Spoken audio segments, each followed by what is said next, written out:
Susan Williams. I'm 30 years old and my pronouns are they, them. Hi! I'm functionally blind due to a complicated neurological condition. I've got OCD, anxiety disorder, sleep apnea, and I'm autistic. Visuals. My hobbies are stand-up comedy, theatre, script, theatre, and theatre. Hey! Oh! I would describe myself as someone who's figuring out the balance of being me in a world that doesn't necessarily accept different people. Smell of fire and brimstone.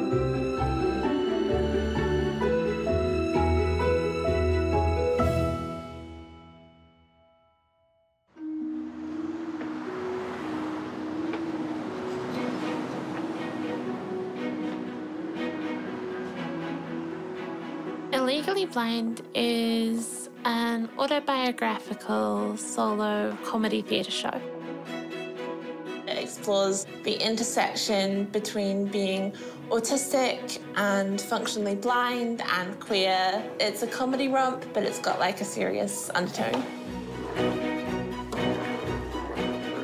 The basic plot is I get up in the morning, try and get a diagnosis, realize that it doesn't fix things, and realize help can be helpful if it's on your own terms, and fighting against ableists is essential. Morning. Yeah. How's it going? Yeah, not bad. Anastasia Matene-Roberts is the director of the piece, and she is one of the kindest directors to work with. Yeah, so yeah, that's really nice because it's good for the AV guy because Delphine's already done all that lovely work. Susan and I work together really well. I think our only problem is sometimes we get into nerdy sidetrack rants, you know, where we might talk about Doctor Who and stuff. They're so creative and I think fast. Their ideas are so 1, 2, 1, 2, 1, 2. I just like the idea that the pile will grow like every night. Like an actual clothes dragon. Yes. Give me all of my clothes. In directing Susan, it's been interesting. It's a mix of verbal movement, so, you know, move your hand here, move your wrist there, things like that. Yeah, so we need to check and get that sound cue. But yeah. So it's really been just listening to Susan and finding out what works for them. Susan crawls out from under the ladder and slumps forward, much like a dying starfish. We're sort of getting used to it, and very much we've got a decent amount still to do. A piece of clothing flies onto Susan. For me personally, I'm not as solid on lines and blocking and stuff as I would like to be. I will be, you know, by the time we're back through it and all of that kind of thing. So yeah, it's a little bit against the clock, but in a good way. And then the smoke machine is temperamental as heck and just like, sometimes it works, sometimes it doesn't work. Wait, what?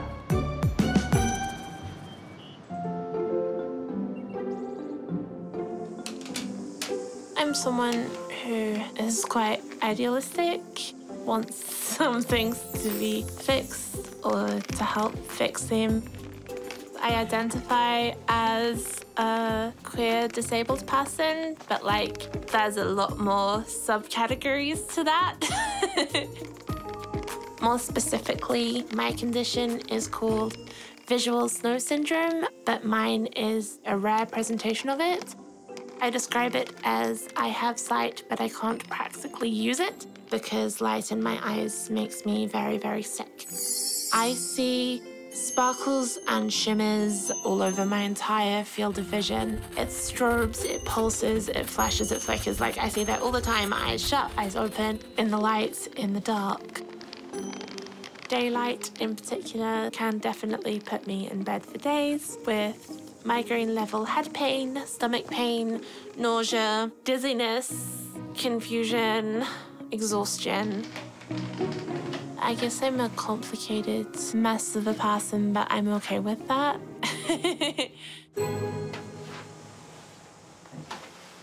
I live in Wellington, in the suburb of Karori. Wellington is an interesting place to access for someone like me.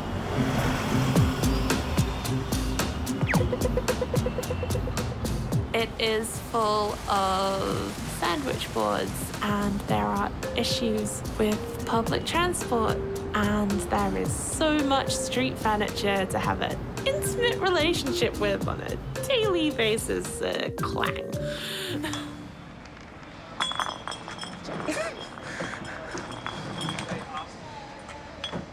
That's actually a surprisingly common hazard, hitting bottles with my cane. It's a massive mental exercise navigating the streets of Wellington, and it needs to be improved on so many different levels. Tactile routes would be the dream, but even just moving street furniture and weird obstacles would be great. Oh, I'm good, thanks. I just need to figure it out. It's incredibly difficult to stay right in the center of wide, confusing footpaths with obstacles on both sides. Oh, on the road? Yeah, and then you go around. Okay, cool. I would love to see everyone who needs mobility taxis to get them at an affordable rate and get to where they need to go. That's okay. To the right. To the right? To the right? Yeah. Keep to the right and then straight down Cuba. Okay, cool. Cool. Thanks. See you, darling. See ya.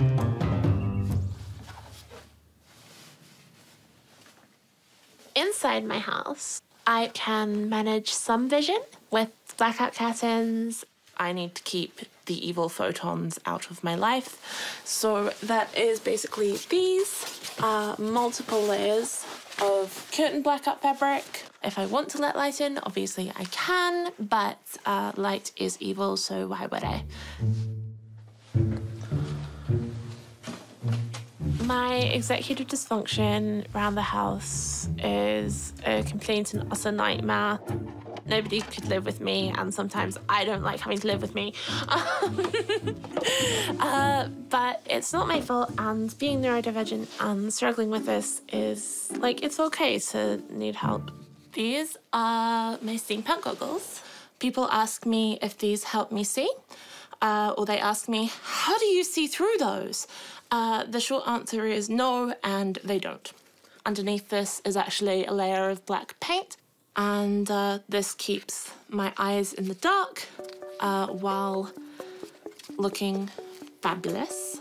This is a pair of my more utilitarian blackout goggles. These block that light most of the time. This is my rainbow cane, which I made for Illegally Blind. I painted rainbow colours on it in stripes to make it basically very, very gay. I'm queer, but, you know, like, this rainbow, yes. Pride rainbow, yay!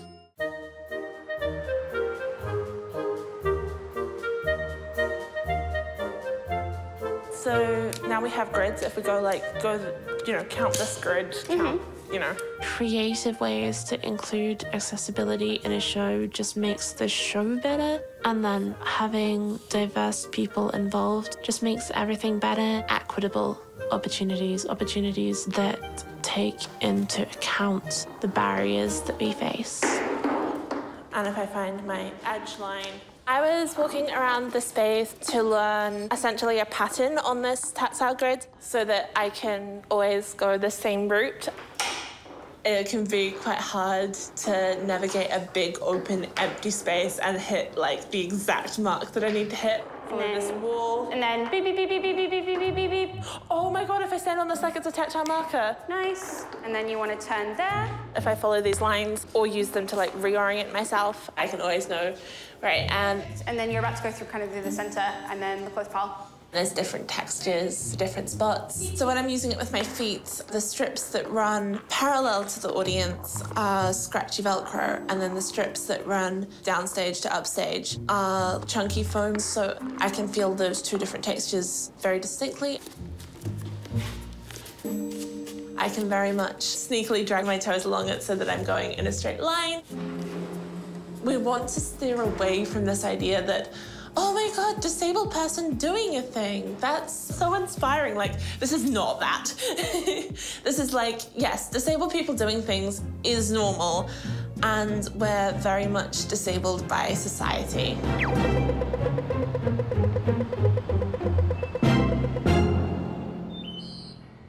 I developed visual snow syndrome about 6 years ago now. I thought I was getting a migraine and the aura just did not go away. When I acquired my functional blindness, I had a brief blip where I thought I wasn't going to ever be able to do theatre again. And this sounds like the silliest thing, but like there's so much rhetoric about like eye contact and the eyes are the windows to the soul and you have to have eyes acting. I had to keep my eyes covered and I was like, I'm never going to be able to act again. And then, I mean, that was nonsense. That was like internalized ableism. I built a bridge and got over it and sort of adapted. I stand centre stage. I am a tall, fat, cute, parky-haired person with long... I'm doing one of the several ways I have of learning lines. I'm using the hallway lights from the next room as a light to shine onto the script. This is quite a lot of light for me, so I can do it for short bursts, but it is a way to sort of get the lines into my head visually. Poem of inspiration. You don't do theatre because you want to do theatre, you do theatre because you can't not do theatre. I want every opportunity to play roles, and if opportunities don't come my way, I will make them. I would like to see every disabled character played by a disabled actor.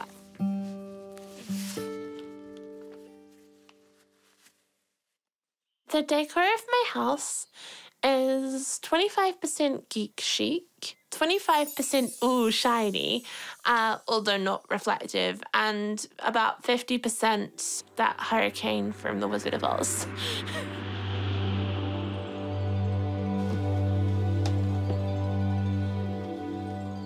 My house is for me to live in with all of my disabilities and my unique way of being, and that is essentially chaos.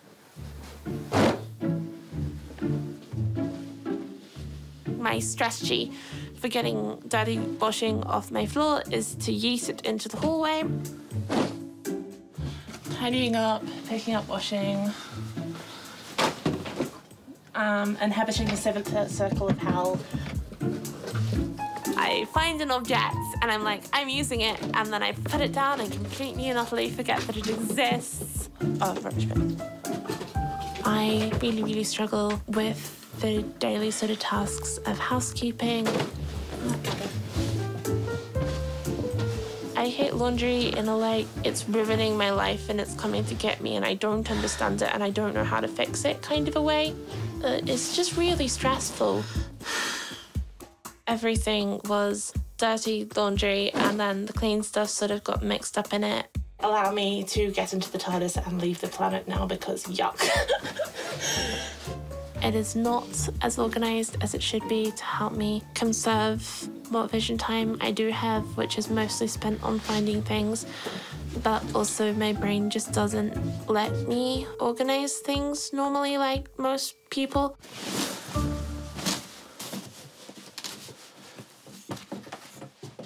I'm using my life experiences in Illegally Blind. So as soon as my pitch was accepted, I wanted to get my best friend Charlie on board right away to produce. What do you want? Tea, please. I'll just find the kettle. We sort of sat down and figured out what we'd need and how we were going to do this. I'm not sure how long that's been. I'll be all good. It's Susan's own work, and Susan has spent so much time and energy into it that you could just see how brilliant it is, and I'm so proud of Susan because it's just an amazing, amazing work. Oh my gosh, that is so cool. Your TARDIS mug with TARDIS. Oh, do you want to use that one? No, I'm fine, but like it's so cool. Use that one. No, it's already in use. It's only got water in it, so we can't use that. I'm going to use a bunch of different styles and performance techniques. It's just a mix of like using everything at my disposal to tell the story. Table's here. Yeah, no, I mean the chair. Like, Stand-up comedy, a little bit of improv, poetry, traditional theatre, and sock puppetry. so we're gonna need a metric ton of clothes. Yeah, I'm not sure where we're gonna get that from. Apparently like op shops. Oh, that's good. That would be perfect. Right. Yeah.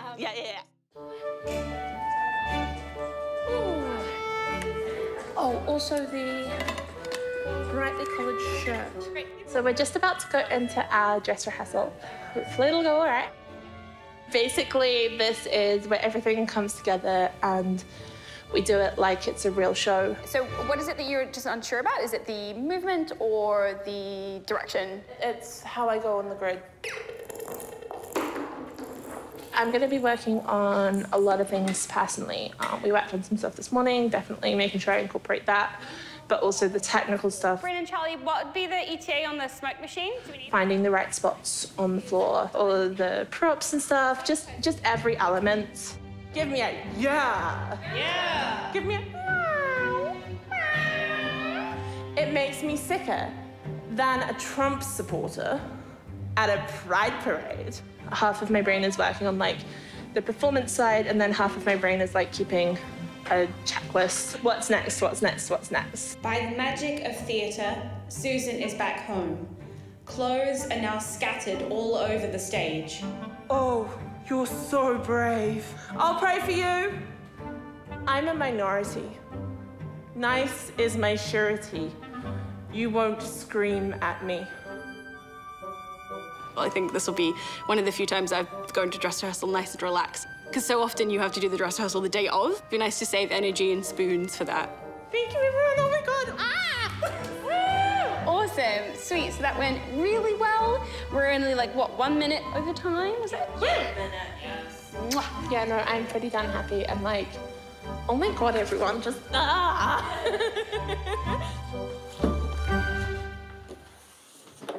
Sock puppets were the plan right from my very first pitch. I knew that laundry was going to be a central theme and the idea of being buried in laundry. I was experimenting in my own mind with how to create external characters with just myself on stage. Sock puppets seemed like a very sensible choice for that. Personal space, like what? I've got Chatty Craig, who meets me on the bus, and I also have Helpful Hilda, who hasn't appeared yet. Oh, sorry. Hi. Oh, this is about me. No, it isn't. Yes, it is. Hi. oh gosh, what was that thing I'm trying to cause? Like these fingers. I'm sort of like rehearsing / brainstorming / having a play with some of the sock puppet characters. In terms of characterization, they're based on real experiences. Hi, I'm actually someone who grabbed Susan's wrist and tried to stop them going to a bus stop. I was a lady originally, but that wasn't distinctive enough as a character choice. Dr. Danny is an amalgamation of some of the annoying medical interactions I've had. I'm the medical professional. No. Guys, shh. Having just a plain sock, the audio description is building pictures in the heads of everybody. Sighted audience members will picture the socks right along with blind audience members. Everybody has to use imagination to imagine what that looks like, and sometimes that actually ends up just as cool or cooler.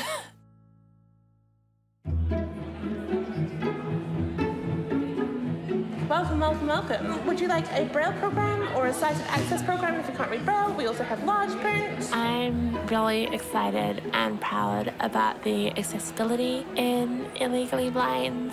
It has built-in audio description that is part of the narrative, captions projected onto the wall, which are also audio descriptive.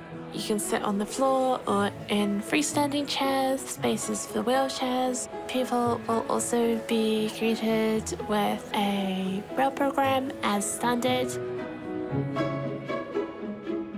I'm super excited. I'm not like full out nervous, I'm just more like anticipatory. It means a lot to like, I guess, be performing in this context and like being able to bring other people into a space that isn't always accessible. I hope that, you know, this just helps keep promoting that disabled people, we do definitely belong in theatres. They'll beat a tattoo at 1:45 with a rat-a-tat-a-tat-a-tat-a-tat-a, and a dragon will come with the beat of the drum. It's a minute or two to do the thing. I stand centre stage. I am a tall, fat, cute, party-hard person with long brown hair and steampunk goggles. Stage lights morph, becoming shiny. I think the audience is going to react in a few ways. I think they'll sort of start at the beginning and just go, can we laugh? Are we allowed to laugh? And I'm autistic. You can't be. You're not obsessed with insects. I really hope that audiences have a nice, warm reaction and also have those moments of like, ooh, this is a little dark, this is a little sad. Maybe one day people will understand that there's more than one sexuality. Susan threw the laundry away from them in frustration. A piece of clothing flies from backstage, then a handful. Susan drives the ladder bus around the stage. The bus stops. Susan puts a sock on their hand, named Craig. Hey, are you Mary Fisher? She's blind too, and she's a Paralympic swimmer. Hilda is grabbing Susan's arm. Just let me help you! Ah! A tug of war over the white cane begins. Somewhere around here is a monster, and it feeds on self-confidence. Susan climbs higher. The monster appears. Susan, using their rainbow cane and sword, fights the monster. Your inspiration. If I were you, I'd stay in bed and cry. Susan stabs the monster in the mouth. The monster dies.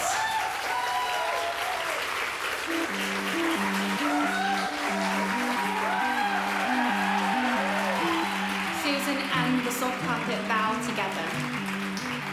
The performance went really well. I had some great interactions. Susan claps for all of the crew who worked on the show. I'm just so stoked that other disabled people are coming along, just using all the access. It's such a community feeling. Bye, Umi. Bye, Hannah. Bye. I want my communities to feel seen and acknowledged. We don't get to see ourselves on stage a lot authentically, so I hope they feel represented.